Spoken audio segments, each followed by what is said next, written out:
नमस्कार साथियों, आपका हमारे YouTube चैनल द एजुकेशन पर हार्दिक स्वागत है। आज के इस सेशन में हम डॉक्टर बच्चन सिंह द्वारा लिखित हिंदी साहित्य के दूसरा इतिहास से संबंधित महत्वपूर्ण कथनों को पढ़ेंगे। इससे पहले के क्लास में हमने डॉक्टर बच्चन सिंह द्वारा लिखित हिंदी साहित्य के दूसरा इतिहास के भूमिका से संबंधित महत्वपूर्ण कथनों को देखा था। डॉक्टर बच्चन सिंह ने अपने हिंदी साहित्य के इतिहास को 4 कालों में विभाजित किया था। पहला है अपभ्रंश काल, दूसरा है भक्ति काल, तीसरा है रीतकाल, चौथा है आधुनिक काल। तो आज के इस सेशन में हम अपभ्रंश काल से संबंधित महत्वपूर्ण कथनों को पढ़ेंगे। अगर चैनल पर पहली बार विजिट किए होंगे तो आपसे नम्र निवेदन है, सेशन को लाइक कर दीजिएगा। सेशन पसंद आए तो चैनल को सब्सक्राइब कर लीजिएगा। और यह बिहार शिक्षक भर्ती परीक्षा 2023 टीजीटी पीजीटी की दृष्टिकोण से बेहद उपयोगी क्लास होगी। अपभ्रंश काल को भी डॉक्टर बच्चन सिंह ने 4 कालों में विभाजित किया था। पहला है हिंदी भाषा, जाति और साहित्य, दूसरा है अपभ्रंश काव्य और हिंदी की रचनाएं, तीसरा है श्रृंगार और वीर दर्पपूर्ण काव्य, और चौथा है प्राकृत पेंगलम हिंदी के कवि। तो आज के इस सेशन में इन चारों कालों से, अपभ्रंश काल के चारों भागों से संबंधित महत्वपूर्ण कथनों को पढ़ेंगे। तो पहला है हिंदी भाषा, जाति और साहित्य। इससे संबंधित महत्वपूर्ण कथनों को देख लेते हैं। तो डॉक्टर बच्चन सिंह लिखते हैं अपने हिंदी साहित्य के दूसरा इतिहास में कि हिंदी अन्य भाषाओं से 2 अर्थों में भिन्न है। पहला है क्षेत्रीयता के अर्थ में और दूसरा है भाषा समुच्चय के अर्थ में। तो हिंदी भाषा को अन्य भाषाओं से डॉक्टर बच्चन सिंह कितने अर्थों में भिन्न मानते हैं? 2 अर्थों में। किन किन 2 अर्थों में? तो क्षेत्रीयता के अर्थ में और भाषा समुच्चय के अर्थ में। दूसरा कथन क्या कहते हैं? शब्द समूह, उच्चारण तथा व्याकरणिक ढांचे के अलग होने से अपभ्रंश साहित्य को हिंदी साहित्य के इतिहास का अंग नहीं माना जा सकता, किंतु संस्कृति नैतर्य के लिए उनका अध्ययन आवश्यक है। वो लिखते हैं कि शब्द समूह, उच्चारण तथा व्याकरणिक ढांचे से अलग होने से अपभ्रंश साहित्य को हिंदी साहित्य के इतिहास का अंग नहीं माना जा सकता। कि डॉक्टर शुक्ल जी, आचार्य शुक्ल जी अपभ्रंश को हिंदी साहित्य का अंग मानते हैं कि अपभ्रंश से ही हिंदी की उत्पत्ति हुई है। लेकिन यह डॉक्टर बच्चन सिंह का कहना है, शुक्ल जी के बातों का खंडन करते हुए, कि शब्द समूह, उच्चारण तथा व्याकरणिक ढांचे के अलग होने से अपभ्रंश साहित्य को हिंदी साहित्य के इतिहास का अंग नहीं माना जा सकता, किंतु सांस्कृतिक नैतर्य के लिए उसका अध्ययन आवश्यक है। कि उसका अध्ययन हम कर सकते हैं लेकिन उन्हें उसका अंग नहीं मान सकते, यह डॉक्टर बच्चन सिंह का कहना है। दूसरा, भाषा के संदर्भ में हिंदी भाषा और जाति साहित्य के संदर्भ में डॉक्टर बच्चन सिंह नेक्स्ट कथन क्या कहते हैं कि एक समय तो ब्रज भाषा पूरे हिंदी क्षेत्र में साहित्यिक अभिव्यक्ति का माध्यम बन चुकी थी। एक समय ऐसा था जब ब्रज भाषा पूरे हिंदी क्षेत्र में साहित्यिक अभिव्यक्ति का माध्यम बन चुकी थी कि भक्ति काल में या आदिकाल में भी ब्रज भाषा से संबंधित महत्वपूर्ण साहित्य लिखे जा चुके हैं। तो हिमाचल के विदर्भ और राजस्थान से असम तक यदि उनमें गद्य लिखा जाता रहा होता तो खड़ी बोली के स्थान वही ले लेती, कि खड़ी बोली की तब ज़रूरत नहीं पड़ती। डॉक्टर बच्चन सिंह का ब्रज भाषा के संबंध में यह महत्वपूर्ण कथन है। और IMP लगा लीजिएगा, इस 2023 के BPSC परीक्षा में पूछे जाने की संभावना है इन कथनों को। नेक्स्ट क्या लिखते हैं? 19वीं शताब्दी के अंत में राजशेखर ने अपने काव्य मीमांसा किसकी रचना है? तो राजशेखर की रचना है। तो राजशेखर किस शताब्दी के कवि हैं? तो 19वीं शताब्दी के। तो 19वीं शताब्दी के अंत में राजशेखर ने काव्य मीमांसा में लिखा है, गौड़ आदि देशों के कवि संस्कृत में, लाटा देश के कवि प्राकृत में लिखते थे, मरुभूमि और पंजाब के कवि अपभ्रंश में अधिक रुचि रखते थे। डॉक्टर बच्चन सिंह लिखते हैं कि राजशेखर के काव्य मीमांसा में यह प्रामाणिक रूप से लिखा जा चुका है कि गौड़ आदि देशों के कवि संस्कृत भाषा में ज़्यादा रुचि लेते थे और लाट देश के कवि प्राकृतिक भाषा में ज़्यादा रुचि लेते थे। और मरुभूमि, मरुभूमि का मतलब है राजस्थान, राजस्थान और पंजाब के कवि अपभ्रंश भाषा में अधिक रुचि लेते थे। IMP लगा लीजिए ज़रूर, यह BPSC में पूछे जाने की संभावना है इस कथन को। नेक्स्ट कथन क्या है भाषा के संबंध में, तो कि हिंदवी शब्द का प्रयोग अब्दुल सईद के फारसी इतिहास 1993 में में मिलता है। 1993 में अब्बू सईद के फारसी इतिहास में हिंदवी शब्द का रूप मिलता है। हिंदवी शब्द माने हिंदवी शब्द का प्रथम प्रयोग आचार्य रामचंद्र शुक्ल ने अमीर खुसरो को माना है। लेकिन यह कहते हैं कि अमीर खुसरो से पहले बच्चन सिंह कहते हैं, लिखते हैं अपने हिंदी साहित्य के दूसरा इतिहास में कि अमीर खुसरो से पहले भी अब्बू सईद के फारसी ग्रंथों में, जो फारसी इतिहास में जो 1093 में लिखा गया था उसमें मिलता है हिंदवी शब्द का प्रयोग। नेक्स्ट क्या लिखते हैं, हिंदी का इतिहास भी कम लंबा रोचक नहीं है। हिंदी को दो अर्थ है, हिंदवी देश के निवासी और हिंदी भाषा। तो डॉक्टर बच्चन सिंह कहते हैं कि हिंदी भाषा कम लंबा और रोचक भाषा नहीं है। हिंदी का दो अर्थ है, एक तो हिंद देश के निवासी, हम लोग क्या कहे जाते हैं, भारत के जितने लोग हैं हिंद देश के निवासी के रूप में जाने जाते हैं। तो हिंदी भाषा को इतना लंबा और रोचक है कि जिसके दो अर्थ हैं, पहला हिंद देश के निवासी और दूसरा है हिंदी भाषा। नेक्स्ट कथन देखते हैं डॉक्टर बच्चन सिंह के, ईरान के सुप्रसिद्ध बादशाह नौशेरवा, जिनका समय क्या था, तो ईसा पूर्व 531 से 531 से 549 में बाजसेया नामक विद्वान को पंचतंत्र का अनुवाद करने के लिए भारत भेजा था। इस अनुवाद की भूमिका में पंचतंत्र की भाषा को जुबाने हिंदी कहा गया। अब देखिए IMP लगा लीजिए आप सब कि ईरान के एक सुप्रसिद्ध बादशाह हैं। डॉक्टर बच्चन सिंह लिखते हैं कि ईरान में एक सुप्रसिद्ध बादशाह था जिसका नाम था क्या, नौशेरवा। उसका समय काल था 531 से 549 में बाजसेया नामक विद्वान को, नौशेरवा के विद्वान क्या थे, नौशेरवा के राज पंडित बाजसेया थे, उनको भारत भेजा था। वो भी विष्णु शर्मा द्वारा लिखित। पंचतंत्र के लेखक कौन है, विष्णु शर्मा। बहुत सारे कंपटीशन एग्जाम में पूछा जा चुका है कि पंचतंत्र के लेखक का नाम बताइए, तो विष्णु शर्मा द्वारा लिखित पंचतंत्र का अनुवाद करने के लिए वह भारत भेजा था। ईरान का सुप्रसिद्ध शासक नौशेरवा अपने बाजसेया नामक विद्वान को, इस अनुवाद की भूमिका में, पंचतंत्र की अनुवाद की भूमिका में बाजसेया ने हिंदी को जुबाने हिंदी कहा था। इस भाषा को, पंचतंत्र जो हिंदी में लिखा गया था, उस भाषा को जुबाने हिंदी कहा था। तो हिंदवी जैसे अमीर खुसरो जी ने कहा है शुक्ल जी के हिसाब से, तो उन्हीं की बातों का खंडन करते हुए बच्चन सिंह लिखते हैं कि वह बाजसेया ने पंचतंत्र की जब भूमिका लिखी थी अनुवाद करने के लिए, उसी भूमिका में इसे जुबाने हिंदी कहा था। नेक्स्ट कथन क्या लिखते हैं डॉक्टर बच्चन सिंह, जो लोग हिंदुई को केवल खड़ी बोली कहते हैं तो वह दिग्भ्रमित है। कि हिंदवी या हिंदुई को जो खड़ी बोली मानते हैं वह भ्रमित हैं। और जो लोग हिंदी का इतिहास 80 वर्षों का मानते हैं वे इतिहास बोध से च्युत हैं, मतलब वह इतिहास को नहीं जानते।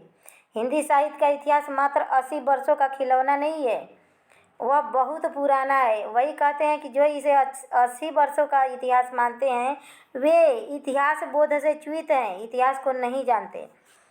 नेक्स्ट क्या लिखते हैं डॉक्टर बच्चन सिंह, नूर मोहम्मद ने 21 वर्ष पहले नूर मोहम्मद की रचना क्या है, अनुराग बांसुरी किसकी रचना है, तो नूर मोहम्मद की रचना है। तो लिखते हैं डॉक्टर बच्चन सिंह कि नूर मोहम्मद से 21 वर्ष पहले गिरिधर राम ने हिंदी शब्द का प्रयोग ब्रजी के लिए किया था। हिंदी माही फकीर के अक्षर लागे तीन, यह देवनागरी में लिखी जाने वाली हिंदी है। मतलब जो लिखे हैं गिरधर राम का एक दोहा है, हिंदी माही फकीर के अक्षर लागे तीन, यह देवनागरी में लिखी जाने वाली हिंदी है जो गिरधर राम ने लिखा था 21 वर्ष पहले। कि जब नूर मोहम्मद का समय था उससे 21 वर्ष पहले उन्होंने लिख दिया। 21 वर्ष पहले किसने लिखा था? तो गिरधर राम ने लिख दिया था नूर मोहम्मद से 21 वर्ष पहले, और वह देवनागरी में लिखा था उसने उस दोहे को। नेक्स्ट क्या लिखते हैं डॉक्टर बच्चन सिंह? उर्दू को यामिनी भाषा कहने का श्रेय लल्लू लाल जी को है, जो फोर्ट विलियम कॉलेज के नौकर थे। बच्चन सिंह अब पूछेगा उर्दू को यामिनी भाषा किसने कहा? IMP लगा लीजिए, कई सारे कंपटीशन एग्जाम में आ चुका है कि उर्दू को यामिनी भाषा किसने कहा? तो लल्लू लाल ने। और लल्लू लाल क्या थे? तो फोर्ट विलियम कॉलेज के नौकर थे। मतलब फोर्ट विलियम कॉलेज में भाषा मुंशी थे लल्लू लाल। सदल मिश्र, सदा सुखलाल, मुंशी सदा सुखलाल नियाज और लल्लू लाल, यह तीनों फोर्ट विलियम कॉलेज के भाषा विशेषज्ञ थे। दूसरा कथन क्या लिखते हैं कि हिंदी उर्दू की उच्च शैलियों में भेद है। हिंदी उर्दू की उच्च शैलियों में भेद है, पर बोलचाल की भाषा एक ही है। दोनों ही अपने मूल स्रोत से प्रेरणा लेती हैं। उर्दू का भविष्य हिंदी भाषाभाषी क्षेत्र में है। कि उर्दू और हिंदी को डॉक्टर बच्चन सिंह एक ही भाषा का दो रूप मानते हैं। कि उर्दू के कुछ शब्द हिंदी में आज भी आप जो उर्दू बोलते हैं तो कोई कोई शब्द उनका लफ्ज होता है जो उर्दू प्रतीत होता है, बाकी तो हिंदी जैसा ही बोलते हैं, यह डॉक्टर बच्चन सिंह का मानना है। नेक्स्ट कथन क्या लिखते हैं? उर्दू साहित्य के इतिहास को हिंदी साहित्य के अंग के रूप में रखना तर्कसंगत और वैज्ञानिक है। कि उर्दू साहित्य का जो इतिहास है वह हिंदी साहित्य के अंग के रूप में रखना तर्कसंगत है। कि उर्दू को हिंदी साहित्य का एक अंग मानते हैं, भाषा नहीं मानते हैं। उर्दू साहित्य को हिंदी साहित्य का एक अंग मानते हैं डॉक्टर बच्चन सिंह। कि उसी को एक ही अंग के रूप में रखना ही तर्कसंगत और वैज्ञानिक है। दूसरा है अपभ्रंश काव्य को उन्होंने दूसरे किस काल में बांटा था? तो अपभ्रंश काव्य और हिंदी की रचनाएं। तो चलिए इससे संबंधित कथन को देख लेते हैं। तो पहला कथन है हिंदी साहित्य का इतिहास हिंदी जाति के विकास का इतिहास है।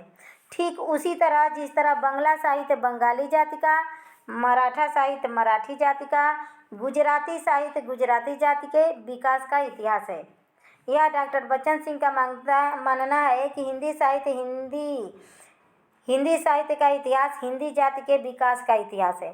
तो इतना ही को कोटेशन पूछ सकता है कि हिंदी साहित्य का इतिहास हिंदी जाति के विकास का इतिहास है। यह किसका कथन है? तो डॉक्टर बच्चन सिंह का कथन है। डॉक्टर बच्चन सिंह का कथन है। और कहाँ से लिया गया है? तो हिंदी साहित्य का दूसरा इतिहास।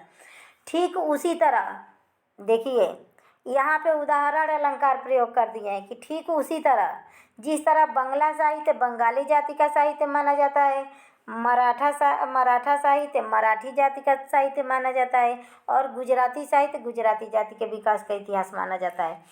नेक्स्ट क्या लिखते हैं कि विद्यापति के बारे में डॉक्टर बच्चन सिंह लिखते हैं कि कीर्तिलता के अवहट्ट का व्याकरणिक ढांचा अपभ्रंश का है।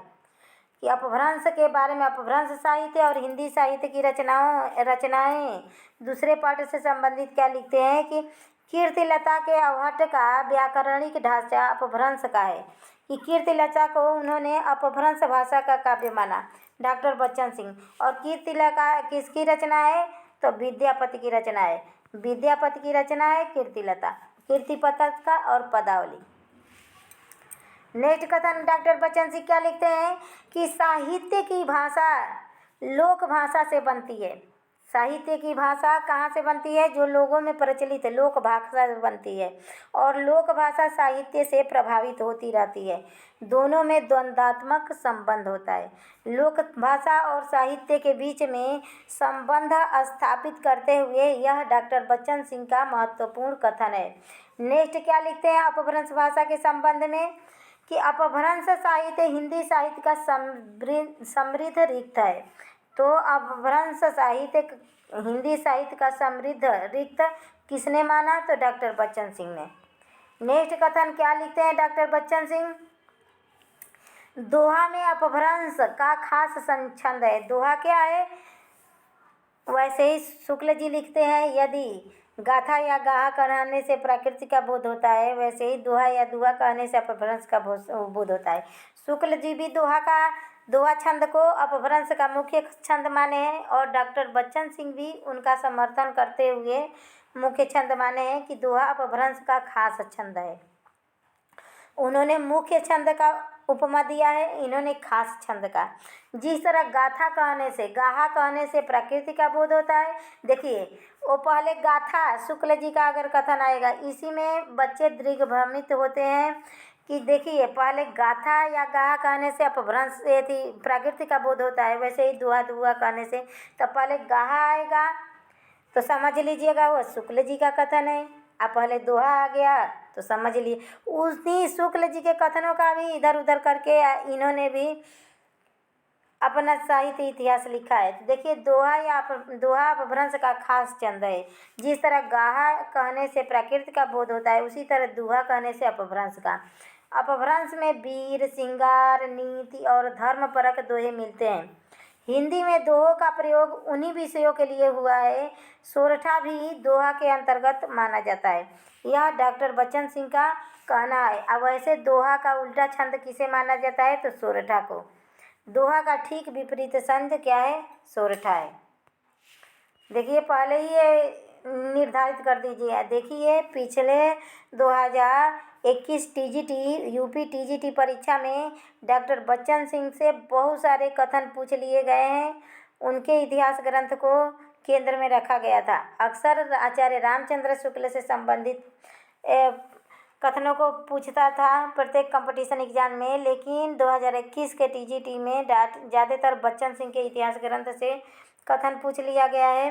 तो इसीलिए इस पर भी फोकस कीजिए। केवल शुक्ल जी का इतिहास ग्रंथ पढ़ने से अब काम चलने वाला नहीं है। दूसरा क्या लिखते हैं? दूसरा छंदबंद है पद्धड़िया या अरिल। देखिए दोहा और दुहा यह गाथा प्रकृति का छंद माने हैं, दुहा अपभ्रंश का छंद माने हैं डॉक्टर बच्चन सिंह। लेकिन दूसरे छंद पर भी उन्होंने प्रभाव डाला है कि पद्धड़िया या अरिल छंद भी उस समय का दूसरा छंद महत्वपूर्ण छंद हुआ करता था। ये चौपाई से मिलता जुलता था। पद्धड़िया और अरिल छंद चौपाई से मिलता जुलता छंद है। प्रत्येक चरण में 16-16 मात्राएं होती है। देखिए अरिल और पद्धड़िया में भी 16-16 मात्राएं होती है और चौपाई में भी 16-16 मात्राएं होती है। तो इससे यहाँ पे आप सबके 3 छंद तैयार हो गए कि 16-16 मात्राएं आएंगी। इसमें बस तगड़ मगड़ जगड़ और गुरु लघु का ही फेर होगा, बाकी यह तीनों छंदों में 16-16 मात्राएं होगी। यह डॉक्टर बच्चन सिंह के अनुसार। नेक्स्ट कथन क्या लिखते हैं डॉक्टर बच्चन सिंह कि चतुर्भुज ने पद्धड़िया और जिनदत्त सूरी ने अरिल का प्रयोग किया। कि पूछेगा पद्धड़िया छंद के प्रमुख प्रेता कौन है? तो चतुर्भुज दास है। यह अष्टछाप के कवि भी इन्हें माना जाता है। और जो अरिल छंद है उसके मुख्य प्रणेता कौन है? जिनदत्त सूरी हैं। जिनदत्त सूरी एक रासो ग्रंथ से संबंधित जैन कवि हैं। जिनदत्त सूरी 84 सिद्ध कवि हैं। 84 सिद्धों में यह शामिल है। नेक्स्ट देखते हैं। पद्धड़िया में 8-8 पंक्तियों पर धत्ता दिया जाता है। यह भी आईएमपी लगा लीजिए, पूछ सकता है कि पद्धड़िया छंद में कितने पंक्तियों पे धत्ता दिया जाता है? तो 8-8 पंक्तियों पे धत्ता दिया जाता है। नेक्स्ट कथन क्या है डॉक्टर बच्चन सिंह का कि सूफियों की मसनलिपियों और गोस्वामी तुलसीदास की मानस में यही काव्य रूप गृहीत हुआ है। पदबंधों का पूर्व रूप भी बौद्ध सिद्धों के चर्या पद से मिलता है। यह डॉक्टर बच्चन सिंह का कहना है। नेक्स्ट कथन वह क्या कहते हैं कि दोहा चौपाई के प्रथम प्रयोक्ता बौद्ध सिद्ध कवि सरापा मालूम पड़ते हैं। दोहा चौपाई के प्रथम प्रयोक्ता किसे मानते हैं? सरापा जी को। यह एक बौद्ध कवि भी हैं और सिद्ध, इनको दोनों कवियों के अंतर्गत रखा जाता है। बौद्ध सिद्ध दोनों के अंतर्गत रखा जाता है सरापा को। तो दोहा छंद और चौपाई छंद के प्रथम प्रणेता किसे मानते हैं? डॉक्टर बच्चन सिंह। तो सरापा को। कबीर में जो उलट बासिया और सुर में दृष्टिकूट पद दिखाई देते हैं वे चर्या पद से चपद में पहले से ही विद्यमान है। कि आचार्य शुक्ल कहते हैं कि कबीरदास जी की और तुलसीदास सूरदास जैसे दृष्टिकोण पद किसी में दिखाई नहीं पड़ता है। उन्हीं की बातों को खंडन करते हुए डॉक्टर बच्चन सिंह लिखते हैं कि कबीर में जो उलट बासिया आप सबको दिखाई देता है या दृष्टिकूट सुर में दृष्टिकूट पद वह चर्या पदों में पहले से ही विद्यमान है। चर्या पद के प्रसिद्ध कवि कौन है? सरापा। दोहा और चर्या पद से संबंधित है सरापा। तो वही डॉक्टर बच्चन सिंह का कहना है। नेक्स्ट कथन उनका क्या है? आरंभ में रास एक गीय छंद था। रास छंद को क्या मानते हैं? एक गीय छंद मानते हैं, गाया जाने वाला छंद जो संभवतः जनता के बीच गाया जाता था। यह रास छंद के विषय में डॉक्टर बच्चन सिंह का कथन है।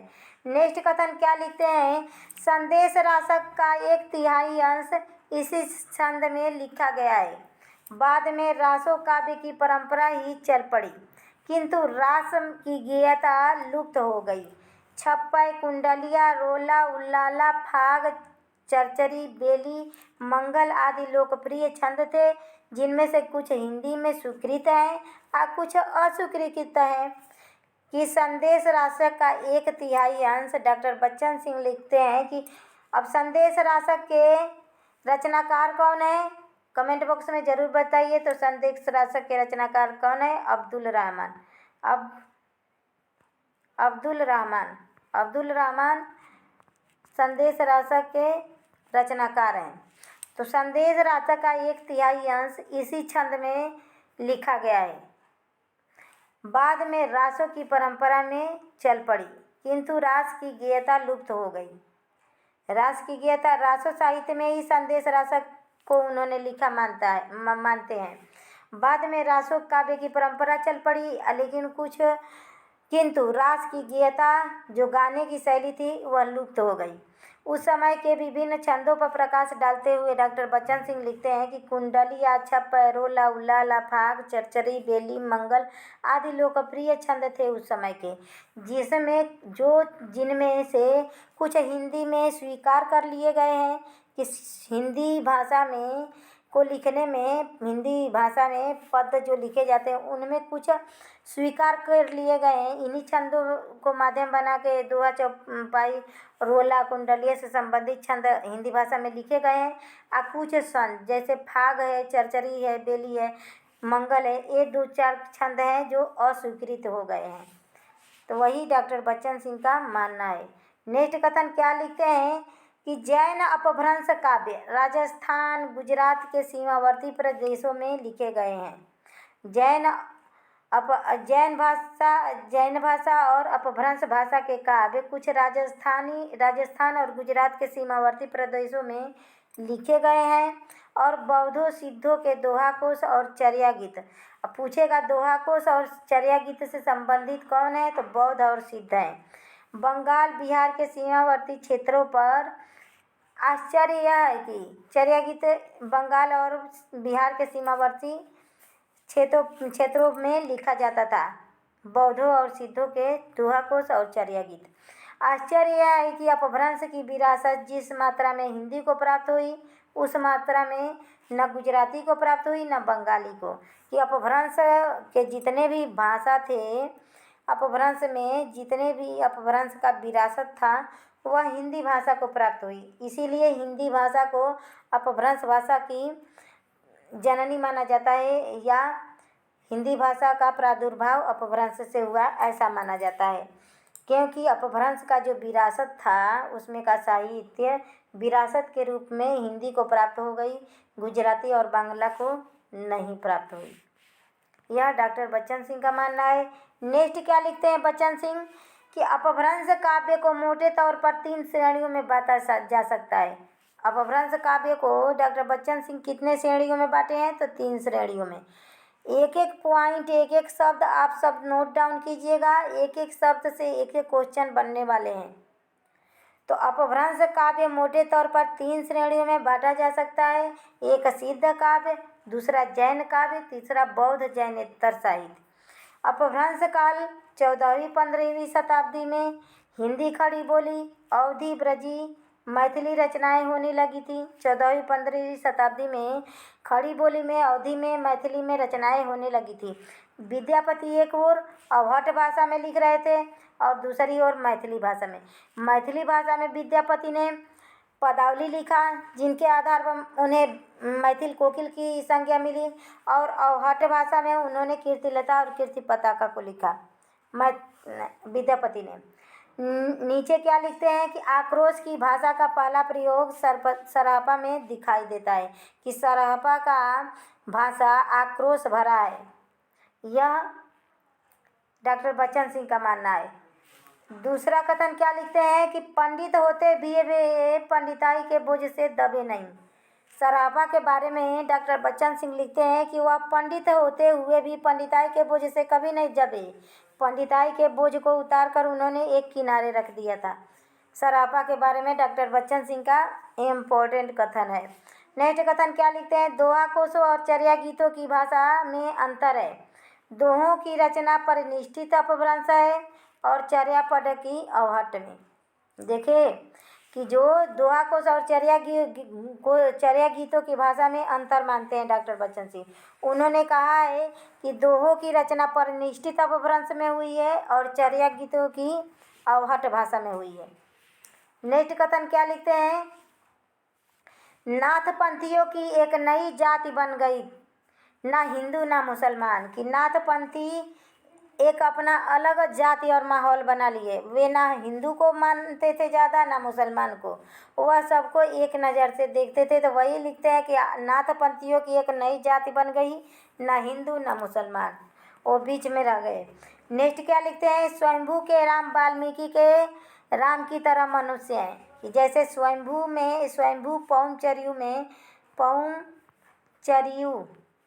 चरयू में जैसे राम को एक असाधारण मनुष्य मान के रूप में चित्रित किए हैं, वैसे वाल्मीकि जी अपने रामायण में राम जी को एक साधारण मनुष्य की तरह चित्रित किए हैं। उनके लीलाओं को गुण दोषों सहित है, गुण और दोषों से सहित है राम की जिंदगी। उन्हें अपभ्रंश का वाल्मीकि कहा जाता है। तब कई सारे कंपटीशन एग्जाम में पूछा है अपभ्रंश का वाल्मीकि किसे कहा जाता है? तो स्वयंभू को। IMP लगा लीजिए, अपभ्रंश का वाल्मीकि किसे कहा जाता है? तो स्वयंभू को।